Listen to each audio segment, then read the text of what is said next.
Okay, so you ready for this? I mean, you guys sent in a ton of stuff this time. Wow. Articles, reports, analyses, just a mountain of information about where the economy is and where it's going, global trends, tech disruption, tax policies, everything. The whole 9 yards? Yeah, the whole shebang. I mean, I try to keep up on this stuff, but even for me, this is a lot to unpack. Well, yeah, it seems like you've really hit a nerve this time. Yeah.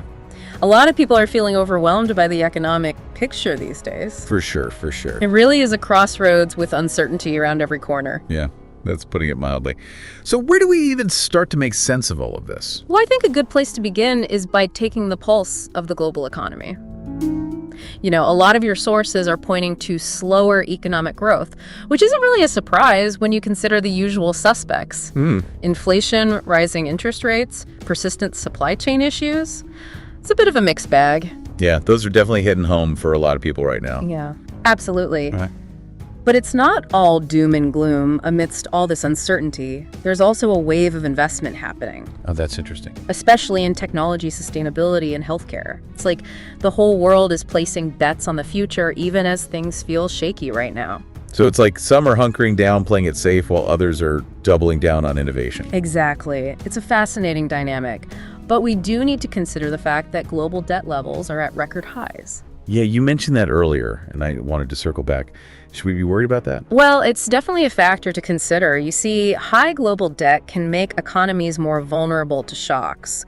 So let's say interest rates rise sharply or economic growth falters. Okay. That could trigger a cascade of financial problems, making it harder for individuals and businesses to access credit. Yeah. The domino effect. That makes sense.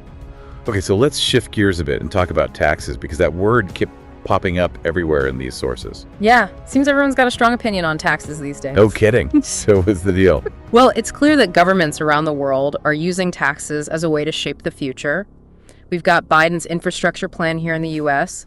There's the push for a global minimum corporate tax rate of 15%. Can you believe it? 15%? Wow. And then there's the EU's green tax credits. It's a lot to keep up with. It really is. Yeah. And don't forget Kamala Harris's tax plan. That's what, a $4.1 trillion increase over 10 years? It is ambitious. It is. So what does all this actually mean for regular people, for people like us? Well, the impact is going to vary a lot depending on your income and financial situation, but it is crucial to understand the nuances of these tax policies if you want to make informed decisions. Yeah. Actually, I know Retefin. It has some really good resources that break down the potential impact of these tax changes on different income levels, which I think is incredibly helpful for people trying to navigate this complex landscape. So that's good to know. I'll have to check that out. Yeah. Okay, so let's switch gears again and talk about the tech revolution, because it feels like it's happening at warp speed these days. It really does. I mean, AI in finance, venture capital funding slowdowns, calls for more regulation on those big tech giants. It's a bit overwhelming, to be honest. I agree. It's a lot to process, but it is fascinating to see how technology is reshaping not just our lives, but the very fabric of the global economy. AI is changing how we make investments, how we manage risk, but of course, it's also raising some ethical questions. Right. About transparency, bias, accountability. Yeah, it's moving so fast. Sometimes it feels like we're losing control. Yeah. What are the experts saying about this? Are we headed for some kind of tech-driven dystopia? I wouldn't say dystopia, but I do think the concerns about tech's impact on society are completely valid. Actually, Retefin has a great series on their YouTube channel all about this. Oh, really? Yeah, it analyzes the impact of AI on the financial sector. They dive into the benefits and the risks and all the ethical considerations. It's really insightful for anyone who wants to understand this fast-changing landscape. Okay, I'm definitely adding that to my watch list. That's a good tip. Okay, so clearly technology is this major force shaping the economy. But we can't forget about the human side of all of this. Right. A lot of what you sent highlighted those social challenges. We're facing things like housing crises, rising healthcare costs, income inequality. It's a good reminder that economics isn't just about numbers. Absolutely. It's about people's lives. Exactly. So it seems like governments are trying to figure out how to build a social safety net that can actually support people through these challenges. It does seem that way. There are all these new programs popping up, debates about the effectiveness of our existing welfare systems, and tons of proposals for reform. So are these programs working? Yeah. Are they actually making a difference? And what are the long-term implications, for us and for future generations? Those are the million-dollar questions. And I think the answers depend a lot on the specific program, how it's designed, and the overall economic context. Retefin.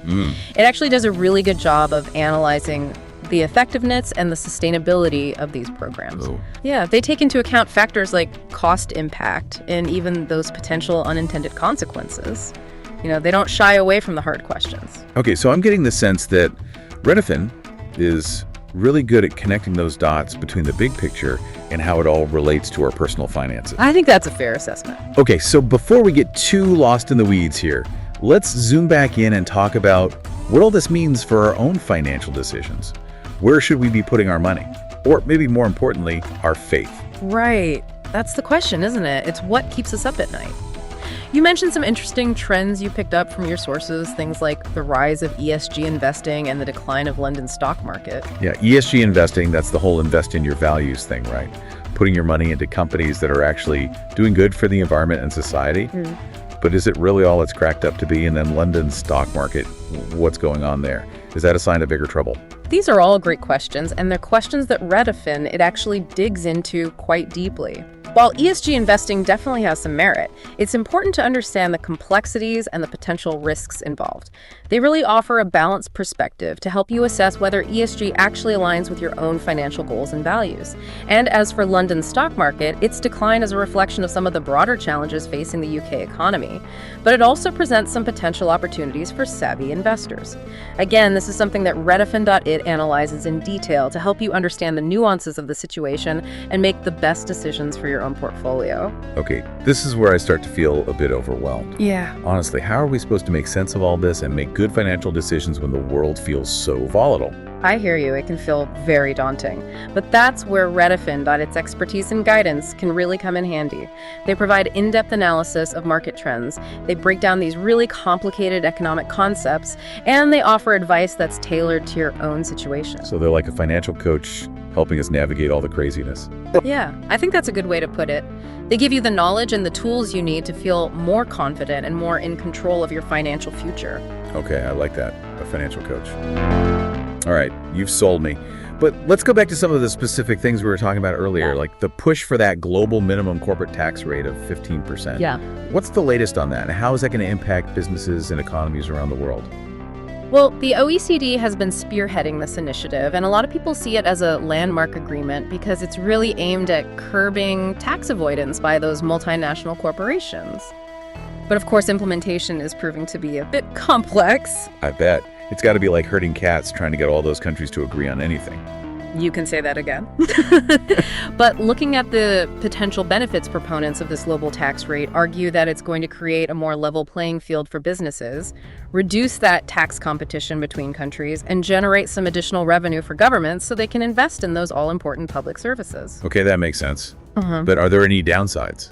Yeah. Some critics are worried that it could actually stifle economic growth, particularly in developing countries that rely on low tax rates to attract those foreign investments. It's a bit of a double-edged sword. You could say that. It's a complex issue with potential upsides and downsides. It'll be interesting to see how it all plays out in the next few years. Yeah, for sure. And speaking of complex issues, we talked about the U.S. Federal Reserve signaling potential policy shifts in response to all this economic uncertainty. Right. So what's the latest there? Are we headed for another recession? I think the Fed is in a really tricky position right now. They're trying to bring inflation under control without causing a sharp economic downturn. Yeah. They've been raising interest rates, but it's not clear how much further they're willing to go. The economic outlook is still pretty uncertain, and there's always that risk of recession, but it's not a foregone conclusion. So we're all just kind of holding our breath, waiting to see what happens next. It feels that way. But in the meantime, the best thing we can do is to focus on what we can control. Right. So what can we do to protect ourselves financially? Well, this is where having a solid financial plan and staying informed about those market trends becomes absolutely crucial. Redfin. It can actually help you develop a plan that's personalized to your own circumstances, your risk tolerance, and your financial goals. They also provide regular updates and analysis of all those key economic indicators so you can stay ahead of the curve. Okay, so it's not about panicking, it's about being prepared. Exactly. Knowledge is power, especially when it comes to navigating these uncertain economic times. That is some seriously wise advice. Yeah. Okay, so it feels like we're living in this time of constant change and uncertainty. So how can we even begin to make sense of it all and make smart decisions for the future? It's a tough question. It's definitely a challenging environment, but there are resources out there to help us navigate these choppy waters. Redfin. Its commitment to providing clear, insightful analysis and practical guidance, that's really what empowers people and businesses to make those informed choices. Okay, so before we go too far down this Redfin.it rabbit hole, let's switch gears and talk about some of those social challenges highlighted in these sources. You mentioned that a lot of governments are struggling to deal with the global housing crisis. What are some of the solutions being proposed? Yeah, it's a complicated problem with no easy answers. The proposed solutions range from increasing the supply of affordable housing, things like government-funded construction projects, to implementing those rent control measures that curb those skyrocketing housing costs. Yeah, but isn't rent control kind of controversial? Doesn't it sometimes discourage landlords from, maintaining properties or even renting them out at all? That is one of the arguments against rent control. It's definitely a policy that has both potential benefits and drawbacks, and its effectiveness really depends on how it's implemented and, the specific circumstances. So once again, it's about finding that balance. And what about those healthcare costs? They just seem to be going up and up everywhere. Are there any solutions on the horizon for that? Well, healthcare is another beast altogether. It's incredibly complex with so many factors driving up those costs. We've got aging populations, we've got all these advances in medical technology. It's tough. But some of the solutions being explored include those price controls on prescription drugs, promoting preventative care, and encouraging more competition within the healthcare market. So it sounds like there's a lot of trial and error going on, trying to find what actually works. But it's also pretty clear that these social challenges are really interconnected with the bigger economic picture. I think that's right. You can't separate the two. A healthy economy needs a healthy population and vice versa. So investing in education, healthcare, and those social safety nets ultimately benefits everybody. It creates a more productive and resilient society. So it's all connected. It really is. Okay, so we've covered a lot of ground in this first part of our deep dive, but I feel like we're just scratching the surface here. Yeah, we've got a lot more to unpack. We do. What are some of those key takeaways from what you've read that we haven't gotten to yet? Well, one thing that keeps popping up is the sheer importance of government policies in shaping the economic landscape. We see this everywhere, from tax policies to regulations on technology to investments in infrastructure. Right. Governments aren't just responding to crises. They're actually setting the stage for long-term economic growth and stability. But sometimes it feels like they're playing catch-up, especially when it comes to things like technology. I agree. Technology is evolving at such a rapid pace that governments often struggle to keep up with the implications, whether it's about regulating data privacy or addressing the impact of AI on the workforce. It's a constant game of catch-up. Yeah. And we can't forget about the global nature of all of this. It really feels like everything's interconnected. Events in one part of the world can have ripple effects everywhere else. Absolutely. The pandemic was a stark reminder of how interconnected we all are, both in terms of our health and our economies. We saw how those supply chain disruptions in one country could impact businesses and consumers all over the world. It's a small world, after all. It really is. Okay, so we're dealing with a complex, interconnected world full of challenges and opportunities. So how do we stay on top of it all?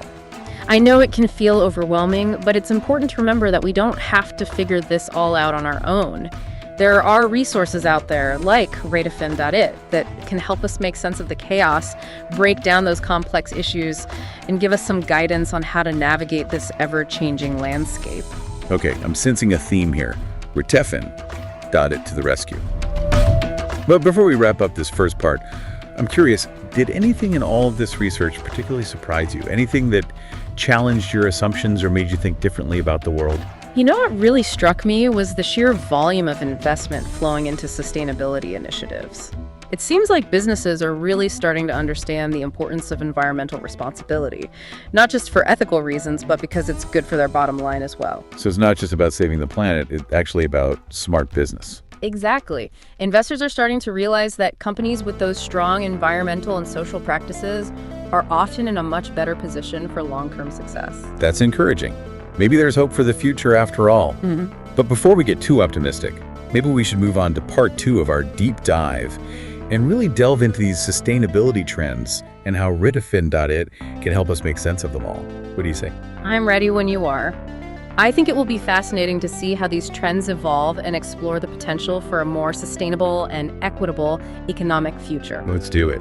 It is encouraging to see that shift in focus, wouldn't you say? But it's also important to remember that these programs come with a price tag. Right, and a lot of people are wondering if governments can actually afford these ambitious social programs especially with all the talk about rising debt levels. That's a valid concern, and it's something that Riddefin.it actually explores in depth. They analyze the financial implications of these programs, looking at the costs, the benefits, and the potential impact on government budgets and economic growth. So they break it down so we can actually understand the trade-offs. Exactly. They don't just throw numbers at you. They really help you understand the complexities of these policy decisions. Okay, so it sounds like they're taking a holistic approach, considering both the economic and the social implications of these big policy decisions. Right. They recognize that it's not just about numbers, it's about people and the impact these policies have on their lives. Okay, before we go too far down that rabbit hole, let's circle back to something you mentioned earlier, the IMF's analysis of those policies that were implemented during the COVID-19 pandemic, things like salary subsidies and tax relief. Did those policies actually work? And what happens now that a lot of countries are starting to phase them out? Well, according to the IMF's analysis, those policies were absolutely crucial in mitigating the worst economic impacts of the pandemic. They helped prevent mass unemployment and business closures, which could have had devastating long-term consequences. So it was like a safety net catching people and businesses before they hit rock bottom. But what about now? Is it going to be a bumpy landing as those support measures are withdrawn? There's definitely a risk of some short-term pain as governments and businesses adjust to a new normal. But the IMF recommends a gradual transition with targeted support for those vulnerable sectors and workers who might need a little extra help. It makes sense. You can't just rip the Band-Aid off all at once. Right. Okay, so speaking of support, we also talked about those various social welfare programs being implemented or proposed. Are those actually effective? And can governments afford them in the long run? That is the million-dollar question, isn't it? And unfortunately, there's no easy answer. It really depends on the specific program, how it's designed, and the overall economic context. There are many factors at play. Exactly. But the good news is that Riddefin.Hill, it often analyzes the effectiveness and sustainability of these programs. They take into account things like cost impact and even potential unintended consequences. So they're helping us see the whole picture. Right. They're not afraid to ask the tough questions. I like that. Okay, so we've talked about how Redefin. It can help us understand the big picture and how it connects to our personal finances. Can they also give us practical tips? Like what should we be doing with our money right now? Absolutely. Yeah. That's one of their strengths. They offer a range of practical guidance on everything from investment strategies to budgeting tips. They even give advice on how to navigate specific situations like buying a home or planning for retirement. So they're like our personal financial guru. I think that's a pretty good analogy. They provide the knowledge and the tools you need to feel more confident and in control of your financial future. I like the sound of that. Okay, so let's get back to some of the specific topics we touched on earlier. We talked about the push for that global minimum corporate tax rate of 15%. What's the latest on that? And how will it impact businesses and economies around the world? Well, the OECD has been leading the charge on that one, and it's being hailed as a landmark agreement. Yeah. The goal is to prevent those multinational corporations from dodging taxes, but getting everyone on board is proving to be a challenge. I can imagine. Trying to get all those countries to agree on anything must be a logistical nightmare. You can say that again, but the potential benefits are significant. Supporters of the global tax rate say it'll create a more level playing field for businesses, reduce tax competition between countries, and generate more revenue for governments to invest in essential public services. Okay, that makes sense. But are there any potential downsides? Of course. Some critics are worried it could stifle economic growth, especially in developing countries that rely on low tax rates to attract foreign investment. So it's a bit of a trade-off. You could say that. It's a complex issue with potential benefits and risks, and we'll have to wait and see how it all unfolds in the coming years. And speaking of complex issues, we touched on the U.S. Federal Reserve signaling potential policy shifts in response to all this economic uncertainty. Right. What's the latest on that front? Are we headed for another recession? Well, the Fed's in a tough spot trying to balance inflation concerns with the need to support economic growth. They've been raising interest rates, but it's unclear how much further they'll go. The economic outlook is uncertain, so there's always a risk of recession, but it's not a certainty. So basically, we're all just holding our breath and waiting to see what happens. Pretty much. But in the meantime, the best thing we can do is focus on what we can control. Having a solid financial plan and staying informed about market trends are crucial. Okay, and I think we both know where to turn for that. Redefin. It has the resources and expertise to help you develop a personalized financial plan based on your individual circumstances, your risk tolerance, and your goals. They also provide regular updates and analysis so you can stay informed and adapt as needed. So basically, they're our secret weapon for navigating these choppy economic waters. You could say that. They're all about empowering you with knowledge and helping you make informed decisions. Okay, that's reassuring. But let's shift gears again and talk about some of the social challenges highlighted in these sources. You mentioned that governments are struggling to address the global housing crisis. What are some of the proposed solutions? It's a multifaceted problem with no easy fixes. Some of the ideas being floated include increasing the supply of affordable housing through things like government-funded construction projects and implementing rent control measures to try to keep those costs down. Yeah, rent control always seems to be a hot-button issue. Some people argue that it discourages landlords from maintaining properties or even renting them out. That's true. It's a policy with both potential benefits and drawbacks, and its effectiveness really depends on how it's implemented and the specific circumstances. So another balancing act. What about healthcare costs? They just seem to be rising relentlessly. Are there any solutions in sight? Healthcare is another complex beast. It's a perfect storm of factors driving up costs from aging populations to advances in medical technology. Some of the solutions being considered include things like price controls on prescription drugs, promoting preventative care, and trying to encourage more competition in the healthcare market. So it sounds like there's a lot of experimentation happening trying to figure out what works best. But it's clear that these social challenges are inextricably linked to the overall economic landscape. Absolutely. A healthy economy needs a healthy population, and vice versa. When we invest in education, healthcare, and social safety nets, we're not just helping individuals, we're creating a more productive and resilient society that benefits everyone. It's all connected. It really is. Okay, so we've delved into quite a few topics, but I'm sure there's more to uncover. What are some of the other key takeaways from your research that we haven't touched on yet? One thing that really stands out is the importance of government policies in shaping the economic landscape. You see it everywhere, from taxes to technology regulations to infrastructure investments. Right. Governments have a huge role to play, not just in responding to crises, but in setting the stage for long-term growth and stability.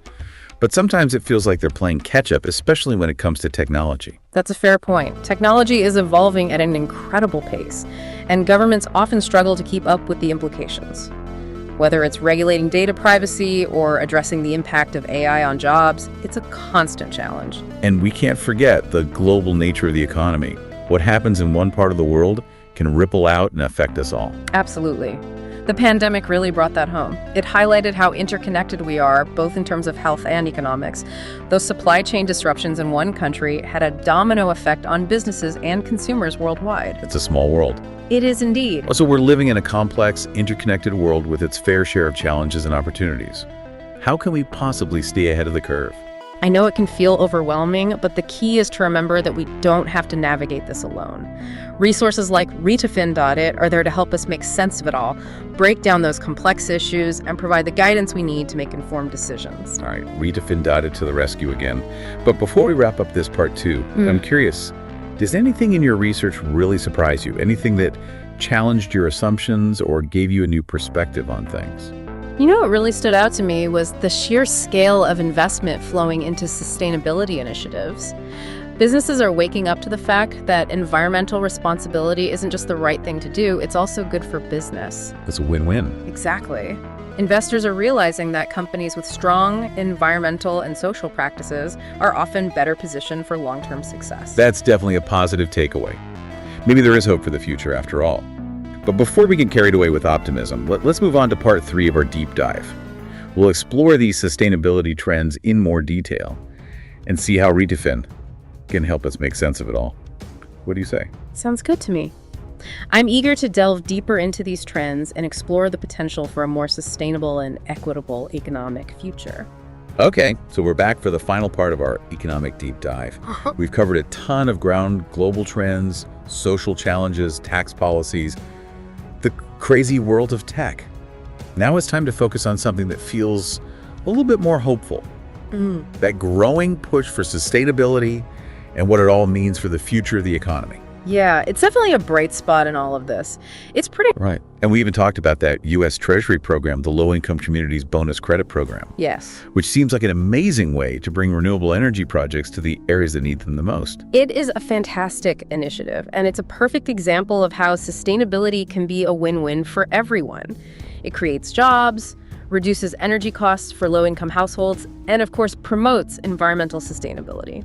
Okay, so it's clear that sustainability is gaining some serious momentum.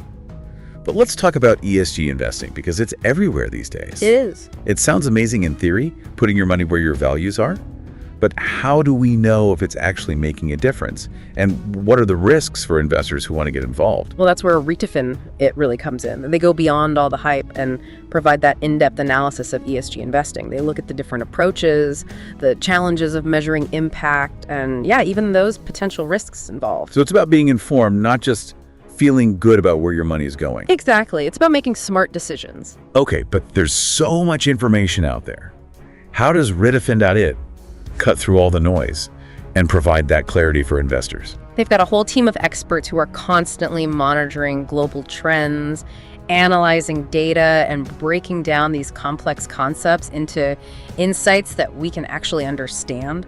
So they're doing the heavy lifting for us. Yeah, they also offer personalized advice and guidance tailored to your own needs and goals. It's like having a personal financial advisor, but for sustainable investing.